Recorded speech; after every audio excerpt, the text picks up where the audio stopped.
أعوذ بالله من الشيطان الرجيم. بسم الله الرحمن الرحيم.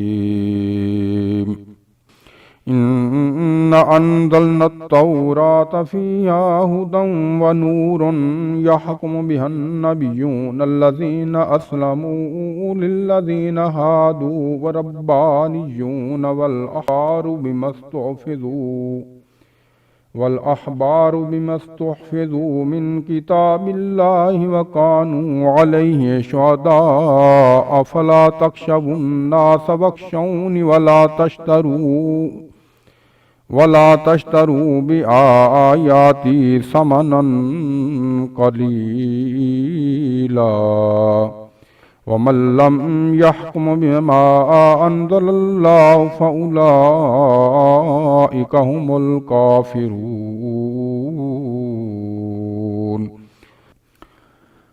وكتبنا عليهم فيها أن النفس بالنفس والعين بالعين والأنف بالأنف والأذن بالأذن والسن بالسن والجروح قصاص، فمن تصدق به فهو كفارة له، ومن لم يحكم بما أنزل الله فأولئك هم الظالمون. وقفينا على آثارهم بعيسى ابن مريم مصدقا لما بين يديه من التوراة وآتيناه الإنجيل فيه هدى ونور ومصدقا لما بين يديه من التوراة وهدى وموعظة للمتقين.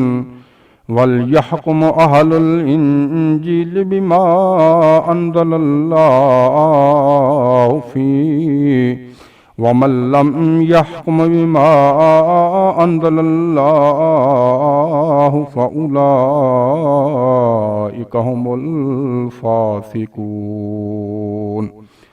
وأنزلنا إليك الكتاب بالحق مصدقا لما بين يديه من الكتاب ومهيمنا عليه فاحكم بينهم بما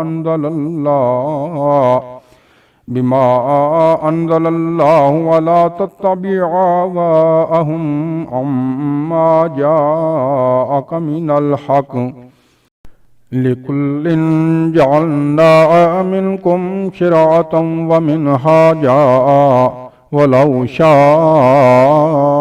الله لجعلكم أمة واحدة ولكن ليبلوكم فيما آتاكم فاستبقوا الخيرات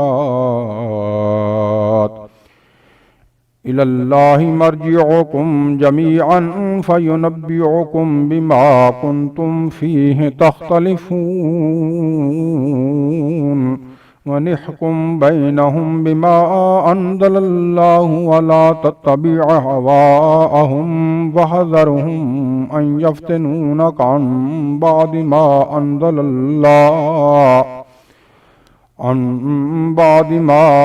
أنزل الله إليك، فإن تولوا فاعلم أنما يريد الله أن يصيبهم ببعض ذنوبهم وإن كثيرا من الناس لفاسقون. أفحكم الجاهلية يبغون ومن أحسن من الله حكما لقوم يوقنون. صدق الله العظيم.